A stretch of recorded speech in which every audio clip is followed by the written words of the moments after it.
Bueno, hemos venido, como dijo el pastor Javier, en una serie sobre qué es la iglesia. La empezamos hace 8 días porque hay un anhelo en nosotros, en esta iglesia naciente, por saber qué dice la Biblia con respecto a qué es la iglesia. Hace 8 días miramos cuál es el propósito de la iglesia, y el propósito de la iglesia vimos que es uno dividido en tres partes. Y una predicación excelente, muy pedagógica, nos recordaba el pastor Javier que el propósito es exaltar a Dios, edificar a los santos y evangelizar a los perdidos. 3 es. Bueno, entonces es una bendición tener claro que ese es el propósito de la iglesia: exaltar a Dios, edificar a los santos y evangelizar a los perdidos. Hoy vamos a ver un tema también que es trascendental con respecto a qué es la iglesia de Dios. Y el tema de hoy es quiénes deben dirigir la iglesia. ¿Quiénes deben dirigir la iglesia? Bueno, y quiero empezar con esta introducción. Una persona, como todos sabemos, que quiere ser doctor, se prepara bastantes años para poder ejercer la profesión. Tiene que pasar exámenes muy difíciles, completar horas de práctica y cumplir una serie de requisitos esenciales para que se le autorice a atender a las personas. Es inaudito que una persona que quiera ser doctor no cumpla con los requisitos requeridos, porque la vida y la muerte de alguien depende de si el doctor es apto para el trabajo. Así como los doctores tienen que cumplir unos requisitos para poder practicar su profesión, aún más los pastores deberían esforzarse en cumplir con las exigencias que la palabra de Dios dice que deben tener. La vida espiritual de una iglesia y de las personas depende de quienes están a cargo de la iglesia de Cristo. La decadencia de la iglesia hoy en día se debe en gran parte a que quienes están en el liderazgo no cumplen con la descripción de trabajo que Dios mismo ha colocado. Muchas iglesias desconocen los requerimientos bíblicos para sus líderes espirituales. La iglesia tiene una necesidad por pastores que conduzcan el rebaño de Dios, pero el error que se ve hoy en día es que quienes asumen el liderazgo de la iglesia no están calificados ni preparados bíblicamente para tal labor tan importante. Si un pastor no cumple con los requisitos bíblicos, las consecuencias pueden ser desastrosas, tanto dentro como afuera de la iglesia. Nadie es más visible al mundo que aquellos que están en posiciones de liderazgo. Ellos son los que el mundo va a señalar como ejemplos de lo que es ser cristiano. En los últimos años se han conocido hombres muy visibles, pero moralmente descalificados, que empañan la reputación de la iglesia. Ya no es extraño las noticias de pastores descubiertos en actos de inmoralidad sexual, problemas de dinero o conductas que van en contra de lo que dice la Biblia que un creyente se debe comportar. Y la pregunta es: ¿por qué sucede esto? Y la respuesta es sencilla: porque no se ha tenido en cuenta lo que la Biblia dice con respecto a quiénes deben estar en el liderazgo de la iglesia. Un pastor tiene que cumplir con ciertos requisitos. Estos requisitos no se los inventó la iglesia. Estos requisitos fueron puestos por el mismo jefe y dueño de esta organización. La pregunta es: ¿cuáles son los requisitos que Dios exige para los líderes de la iglesia? Leamos, por favor, Tito, capítulo 1, versículos del 5 al 9. Tito, capítulo 1, versículos del 5 al 9. Dice así la palabra de Dios. Tito 1, 5. Por esta causa te dejé en Creta, para que corrigieses lo deficiente y establecieses ancianos en cada ciudad, así como yo te mandé. El que fuere irreprensible, marido de una sola mujer, y tenga hijos creyentes, que no estén acusados de disolución ni de rebeldía, porque es necesario que el obispo sea irreprensible como administrador de Dios, no soberbio, no iracundo, no dado al vino, no pendenciero, no codicioso de ganancias deshonestas, sino hospedador, amante de lo bueno, sobrio, justo, santo, dueño de sí mismo, retenedor de la palabra fiel tal como ha sido enseñada, para que también pueda exhortar con sana enseñanza y convencer a los que contradicen. Y en estos versículos podemos ver qué se espera de los líderes de la Iglesia de Cristo. Solo aquí hay 15 calificaciones que una persona debe tener en su hoja de vida para aspirar a ser pastor. Pero este no es el único lugar en donde la Escritura muestra cuáles deben ser las cualidades que debe tener un pastor. Pablo también le escribe a Timoteo para decirle qué se debe esperar de los líderes de la iglesia. Así que vayan también conmigo páginas atrás a Primera de Timoteo, capítulo 3, versículos del 1 al 7. Primera de Timoteo, capítulo 3, versículos del 1 al 7. Y dice así, y es muy parecido al relato de Tito. Primera de Timoteo 3, del 1 al 7. Palabra fiel. Si alguno anhela obispado, buena obra desea. Pero es necesario que el obispo sea irreprensible, marido de una sola mujer, sobrio, prudente, decoroso, hospedador, apto para enseñar, no dado al vino, no pendenciero, no codicioso de ganancias deshonestas, sino amable, apacible, no avaro, que gobierne bien su casa, que tenga a sus hijos en sujeción con toda honestidad, pues el que no sabe gobernar su propia casa, ¿cómo cuidará de la iglesia de Dios? No un neófito, no sea que envaneciéndose caiga en la condenación del diablo. También es necesario que tenga buen testimonio de los de afuera, para que no caigan descrédito y lazo del diablo. En total son 21 requisitos. Y la palabra anciano y obispo que vemos tanto en Tito como en Timoteo, junto con la palabra pastor, no hablan de personas diferentes, sino que son distintas maneras que la Biblia utiliza para describir a los líderes de la iglesia. Al leer estas dos listas de requisitos nos damos cuenta el tipo de personas que Dios espera que estén dirigiendo su iglesia. No solo habla de habilidades, sino más que todo de cualidades del carácter. Y es interesante cómo comienzan los requisitos en Primera de Timoteo. Ahí dice, en Primera de Timoteo 3:1 dice, si alguno anhela obispado. Dice que es algo bueno. Dice, buena obra desea. Es bueno que una persona quiera ser pastor. Eso es un buen deseo. Pero, ¿qué dice el versículo 2? Es la palabra que sigue. Y señala a continuación los requisitos necesarios, pero es necesario. Y va a decir ciertos requisitos que un pastor debe tener si aspira, si quiere estar en la posición de liderazgo en la iglesia. Algunos creen que es suficiente el deseo y el anhelo de servir en la iglesia y se lanzan al ministerio no más que con las ganas. Pero el deseo de ser pastor tiene que ir acompañado de ciertos requisitos que Dios mismo exige. Cumplir con esta descripción es algo crítico, mis hermanos, para la buena salud de la iglesia. Cuando Pablo le escribe a Tito, que es nuestro texto de estudio hoy, había una clara necesidad de establecer ancianos calificados en la iglesia. Al parecer, estas eran congregaciones jóvenes y nunca se habían establecido ancianos que dirigieran la iglesia. Miren una vez, por favor, Tito capítulo 1, versículo 5. Tito 1, versículo 5. Miren una vez más lo que dice ahí.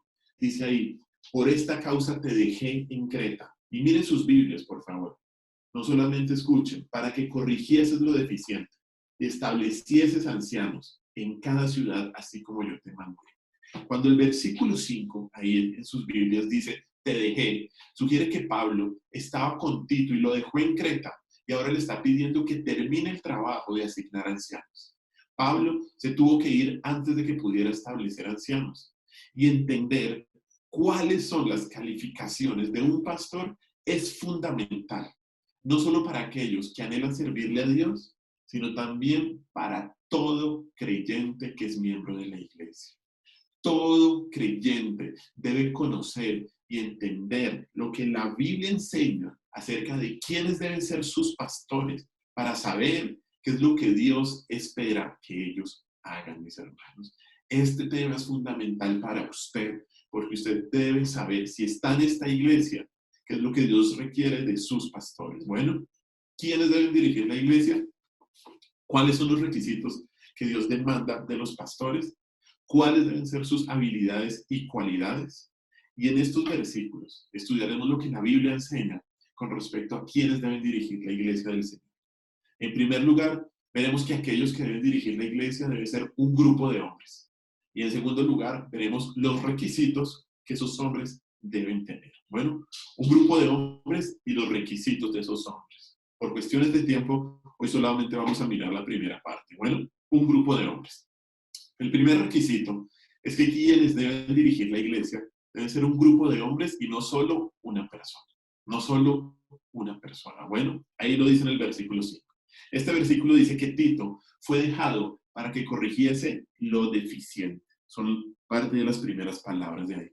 La palabra corregir, que sí está en sus Biblias, significa colocar en orden o establecer correctamente.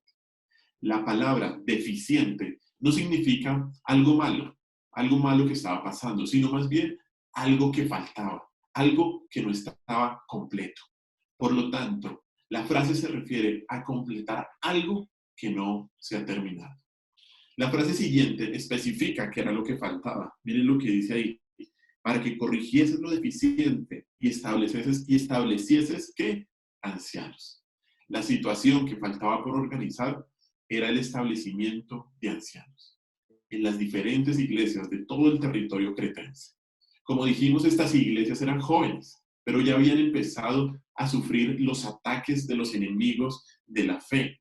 Al parecer, estos ataques provienen del grupo llamado de la circuncisión. Miren ahí en sus Biblias capítulo 1, por favor, versículo 10. Capítulo 1, versículo 10. Dice ahí, porque hay aún muchos contumaces, habladores de vanidades y engañadores, mayormente los de la circuncisión. ¿Qué es lo que está diciendo Pablo acá? Que el antídoto para el problema que se desarrolla en Creta es que las iglesias se organicen con ancianos debidamente nombrados que sean capaces por sí mismos de resistir a los enemigos de la fe. Si usted se da cuenta, cuando Pablo empieza a hablar ahí de los falsos maestros, esto viene después de la primera instrucción, que es organizar a la iglesia por medio de ancianos. Pablo primero menciona la necesidad de establecer ancianos y luego, solo después, va a hablar sobre los falsos maestros. Algo importante de aclarar aquí es que es la razón por la cual Tito podía establecer ancianos. Tito era un designado apostólico de Pablo. Tito tenía la autoridad delegada por Pablo para hacer lo que se le está mandando. De hecho, el final del versículo dice que Pablo, ¿qué? Le mandó a Tito a establecer ancianos. Ahí al final del versículo 5, por favor, miren. Esa palabra, la palabra mandé, es una palabra fuerte. Es una palabra que implica un mandamiento autoritativo. Lo daban los emperadores antes cuando decían, se manda este decreto. Pablo utiliza la misma palabra y le escribe a Tito como un mensajero autorizado de Cristo, ya que él era un apóstol. Y si usted mira ahí mismo en Tito 1, dice él, Tito 1, capítulo 1, dice, Pablo, siervo de Dios y apóstol de Jesucristo. ¿Qué significa todo esto?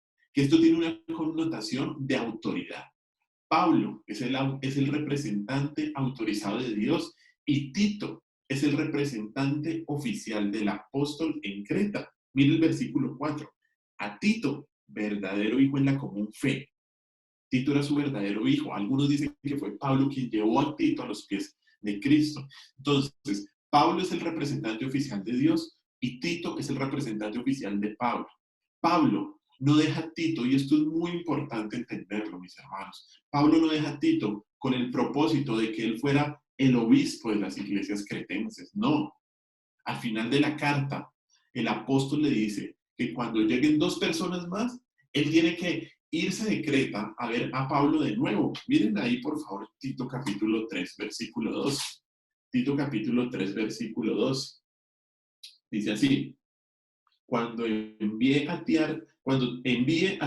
Artemas o a Tíquico, apresúrate a venir a mí en Nicópolis, porque allí he determinado pasar el invierno. ¿Tito qué? Tito se tenía que ir. Tito no iba a estar ahí en Creta. Y esto es también importante. ¿Saben por qué?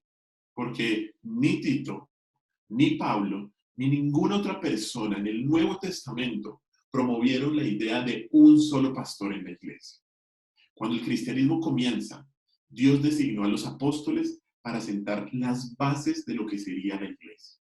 Los apóstoles, como Pablo, fueron inspirados por Dios para determinar cómo Dios quería que fuera su iglesia.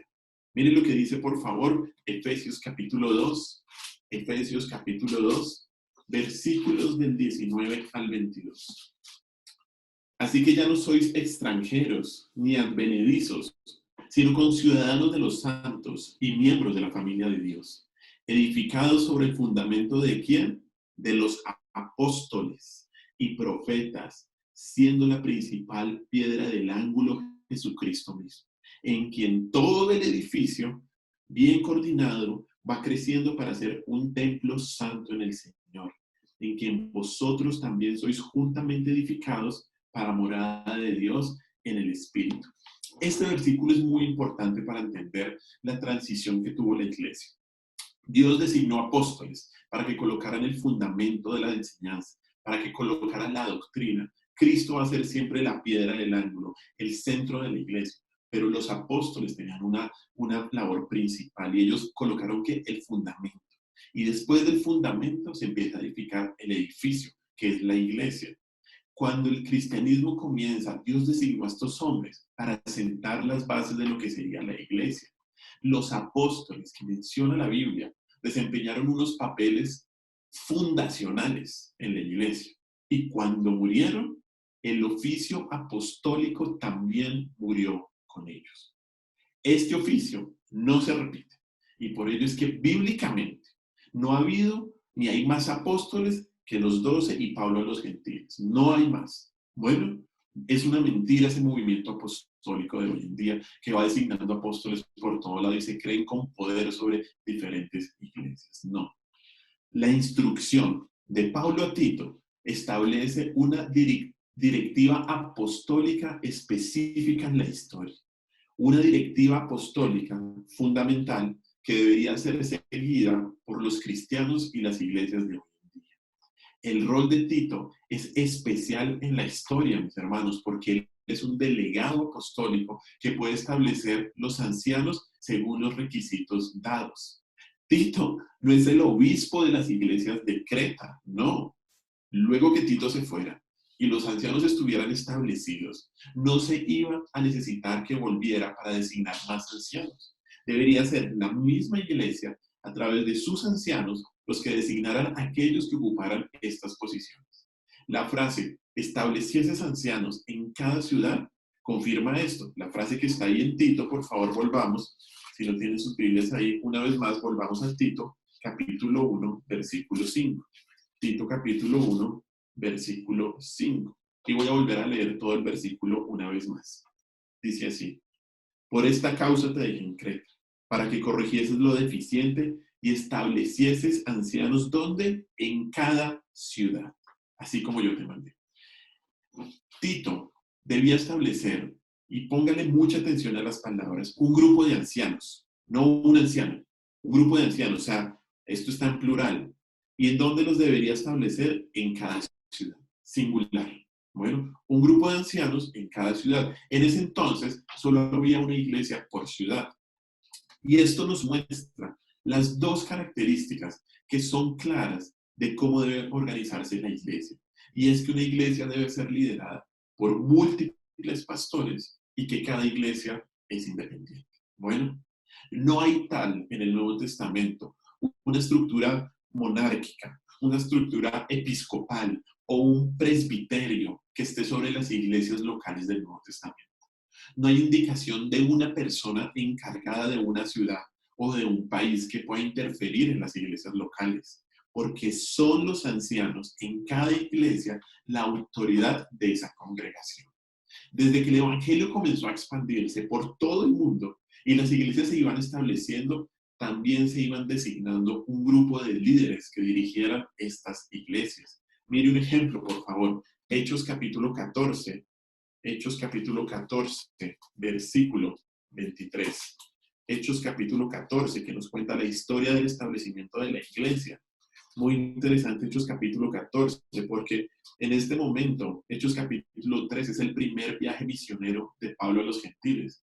Recuerde que la misión del Señor Jesús a la iglesia serán testigos primero en Jerusalén, después fueron a Judea, después a Samaria y después a los confines de la tierra. La iglesia tiene que salir de Jerusalén por una persecución y empiezan a compartir en Samaria. Y luego, eso pasa en el capítulo 8, y luego en el capítulo 10 viene la conversión del primer gentil que se llama Cornelio. está Pablo con Bernabé volviendo de esa primera misión. Y mire lo que dice ahí, Hechos capítulo 14, versículo 23. Hechos capítulo 14, versículo 23. De hecho, leamos desde el 21. Dice así, Hechos 14, 21. Y después de anunciar el evangelio a aquella ciudad y de hacer muchos discípulos, volvieron a Listra, a Iconio y a Antioquía, confirmando los ánimos de los discípulos, exhortándoles que permaneciesen en la fe y diciéndoles, es necesario que a través de muchas tribulaciones entremos en el reino de Dios. Y miren el 23. Y constituyeron, ¿qué? Ancianos, plural, en cada iglesia, singular, y habiendo orado con ayunos, los encomendaron al Señor en quien había creído.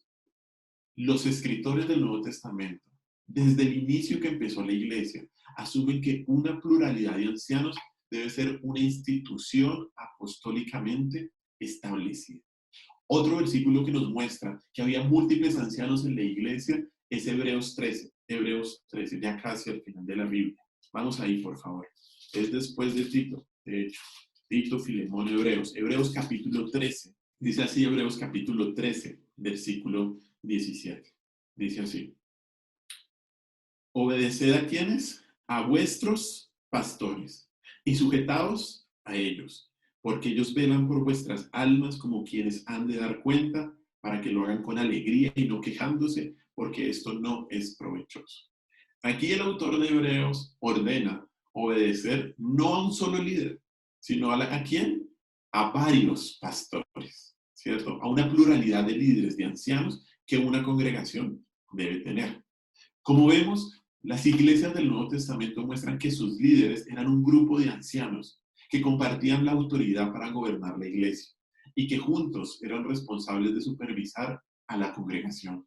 Ellos compartían los deberes de la administración, del cuidado pastoral y de la enseñanza de la iglesia.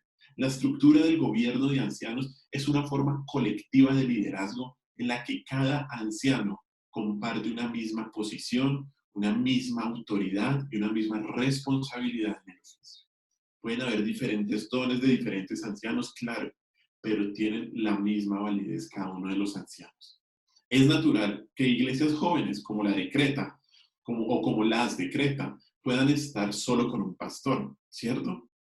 Pero la voluntad de Dios, como hemos visto también en las iglesias de Creta, no es que se queden por siempre así, sino que haya más de un pastor calificado para el oficio.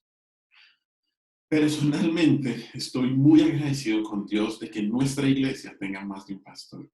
No es común encontrar una iglesia dirigida por múltiples ancianos. Y tampoco es común que por la providencia de Dios, una iglesia tan nueva como la nuestra ya tenga dos pastores.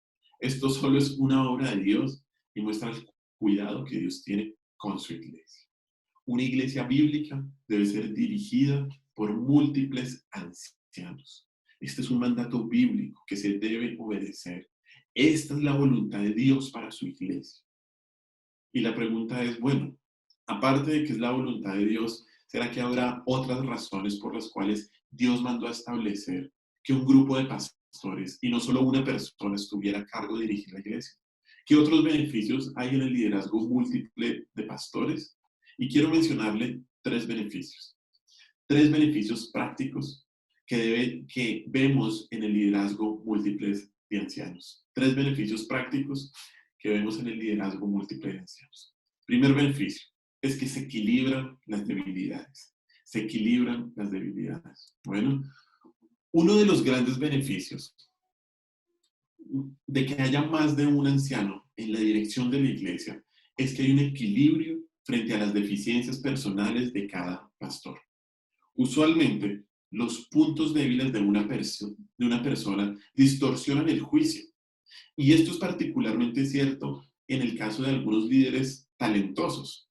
Muchas veces estas personas están ciegas a sus propios defectos. No tienen personas iguales a su lado que los confronten y los equilibren. Robert Greenleaf, autor del libro El liderazgo de siervo, escribió esto. Dice así: ser un jefe solitario en la cúspide de una pirámide es anormal y corrupto. Ninguno de nosotros somos perfectos y todos necesitamos la ayuda y la influencia correctora de colegas cercanos. Cuando alguien es puesto en la punta de una pirámide, esa persona ya no tiene colegas, solamente subordinados. Ni siquiera el más franco y valiente de los subordinados habla con su jefe de la misma manera que lo hace con sus colegas iguales. Totalmente cierto. Pero en una estructura de ancianos, en una estructura de liderazgo compartido, los distintos miembros se complementan el uno al otro y equilibran sus debilidades. Los pastores tienen debilidades y deficiencias que le pueden causar daños a ellos mismos y a la congregación de manera considerable. Sin embargo, cuando la iglesia tiene una estructura múltiple de ancianos, la fuerza de un pastor es de una importante contribución a la iglesia y sus debilidades son cubiertas por las fuerzas de los otros pastores. Bueno, entonces la primera razón por qué práctica, por qué creemos en el liderazgo múltiple de ancianos es porque se equilibran las debilidades. La segunda razón es porque se aligera la carga de trabajo. Se aligera la carga de trabajo. No significa que los pastores no hagan su trabajo, pero se aligera la carga de trabajo y ya va a mirar por qué. El liderazgo pastoral compartido también ayuda a aligerar la carga en el ministerio. Las responsabilidades espirituales y los problemas de pastorear una congregación pueden hacer que un pastor único desfallezca.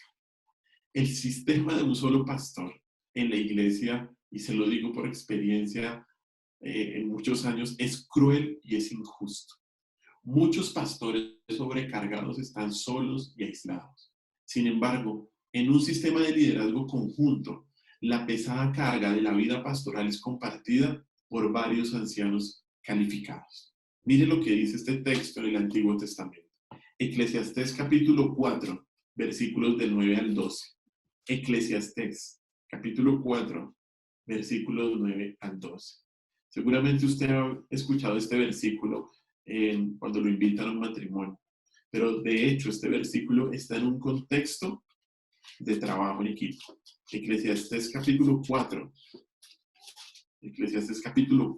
versículos del 9 al 12. Dice así: mejores son dos que uno, porque tienen mejor paga de su trabajo. Porque si cayeren, el uno levantará a su compañero, pero ay del solo, que cuando cayere no habrá segundo que lo levante. Versículo 11. También si dos durmieren juntos se calentarán mutuamente, mas ¿cómo se calentará uno solo? Y miren 12. Y si alguno prevaleciere contra uno, dos le resistirán. Permite a cada pastor servir de acuerdo con sus dones personales, en vez de verse forzado a hacer todo y luego ser criticado por no tener todos los dones. Entonces, el segundo beneficio es que se aligera la carga de trabajo. Y el tercer beneficio de un liderazgo múltiple de ancianos es que se dan cuentas unos a otros. Se dan cuentas unos a otros de su labor. El historiador inglés Lord Acton dijo esto: el poder tiende a corromper y el poder absoluto corrompe absolutamente. Debido a la realidad del pecado, a los ataques de Satanás, a la depravación humana que hay en todos nosotros, deberíamos reconocer la facilidad que una persona sola en el liderazgo puede tener para corromperse. Cuando mejor comprendemos la doctrina bíblica del pecado, tanto más firme debería ser la responsabilidad de los pastores de dar cuentas. El gobierno plural de ancianos provee la estructura perfecta para hacer esto. Solo cuando hay verdadera responsabilidad entre iguales en el liderazgo se puede romper el horrible abuso de autoridad pastoral que domina muchas iglesias hoy en día. El pastor y doctor de un seminario bautista, doctor L. Radmacher, que fue pastor y presidente del seminario bautista por 30 años, escribió esto con respecto a este tema.